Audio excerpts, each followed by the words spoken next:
Finally ডক্সের withdraw open হয়েছে। আমরা এখন দুইটা এক্সচেঞ্জার নিতে পারবো। সেটা হলো বাইবিট আর একটা হলো আপনার ওকে এক্স। তো এই দুইটা এক্সচেঞ্জারের ভিতরে একটাও আর কি সেরকম ভালো মনে হয় না আর কি। ওকে এক্স ভালো, তা হলো আপনার ওকে এক্স তো বাংলাদেশের নাই, বাইবিট আছে। তো আমি এখন দেখাবো যে কীভাবে আপনার উইথড্র দিবেন। তো 20 তারিখে আরও কিছু এক্সচেঞ্জারে উইথড্র ওপেন হবে, তো তখন আপনারা সেখানেও নিতে পারবেন। তো এগুলো কীভাবে উইথড্র দিবেন আমি সেটা আপনাদের এখন দেখিয়ে দেব।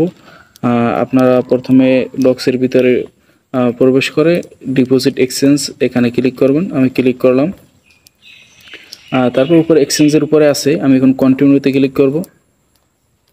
আপনারা এক্সচেঞ্জে নেবেন, আপনারা টেলিগ্রাম ওয়ালেটে নেবেন না, তাতে সমস্যা হতে পারে।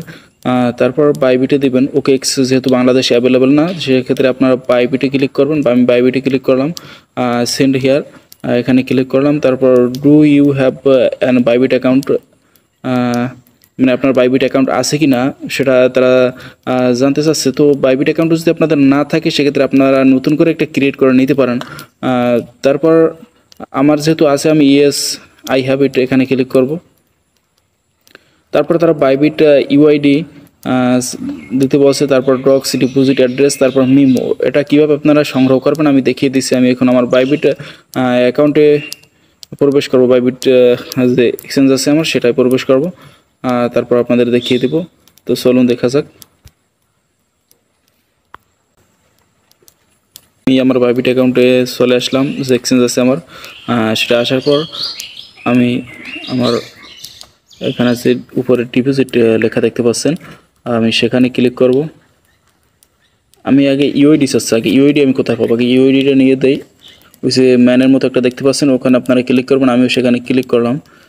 তারপর ইউআইডি লেখা উপরে, নামের এমডি, তারপরে যে ইউআইডি দেখতে পাচ্ছেন ইউআইডি লেখা, পরে লাস্টে একটা দেখতে পাচ্ছেন কপির মতো, ওখানে ক্লিক করবেন। ক্লিক করলে আমার কপি হয়ে গেছে। আমি এখন ইউআইডিটা বসাবো।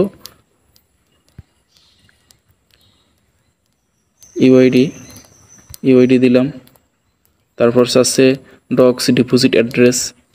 তো ডক্স ডিপোজিট অ্যাড্রেস আমি কোথায় পাবো, এবার ব্যাক করলাম। ব্যাক করার পর উপরে দেখতে পাচ্ছেন ডিপোজিট লেখা, আর ডিপোজিটে ক্লিক করলাম। তারপর একদম নিচে ডিপোজিট ক্রিপ্টো, সেখানে ক্লিক করব। সেখানে ক্লিক করার পর উপরে সার্চ অপশন আসছে, সেখানে আমি লিখব ডক্স, DOGS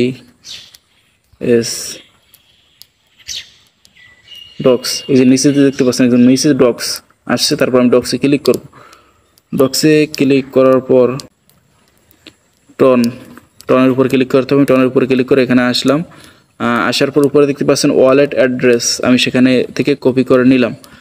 কপি করে নেওয়ার পর ডিপোজিট ডক্স ডিপোজিট অ্যাড্রেস আমি সেখানে ক্লিক করে এটা বসিয়ে দিলাম।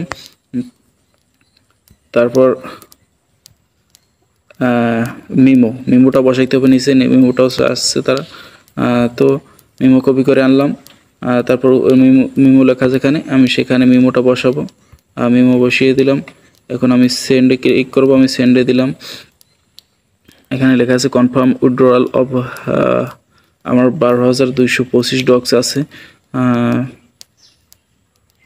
তারপর এখন আমি কনফার্মে ক্লিক করব। ডিপোজিট ইজ মানে now will be ready listing on August, মানে আগস্টের 20 তারিখে আমি এটা সেল দিতে পারবো।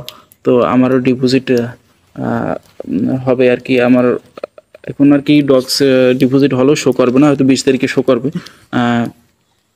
তারপর কথা হলো যে বাইবিট এক্সচেঞ্জারটা তো তেমন ভালো না, মোটামুটি। তারা কিসের জন্য যে বাইবিটে ডিপোজিট ওপেন করলো সেটা আমি বুঝতে পারছি না। সেক্ষেত্রে আমি এইটা একটা অ্যাকাউন্ট থেকে নিয়েছি, আমি অন্য কোনো অ্যাকাউন্টগুলো আমি ডিপোজিট করবো না বাইবিটে, কারণ বাইবিট এক্সচেঞ্জ অতটা ভালো না। তারা কী কারণে বাইবিটে ডিপোজিট ওপেন করছে আমি সেটা বুঝতে পারছি না। সেক্ষেত্রে আমি 20 তারিখে নিব, 20 তারিখে নিব, কারণ 20 তারিখে আপনার অনেক এক্সচেঞ্জার লিস্টেড হবে 20 তারিখে বা 19 তারিখে, এরকম হতে পারে আর কি। 20 তারিখে সবগুলো দিয়েই সেল দিতে পারবো। তো আপনারা চাইলে যারা নেবেন তারা এভাবেই নিতে পারেন। ধন্যবাদ।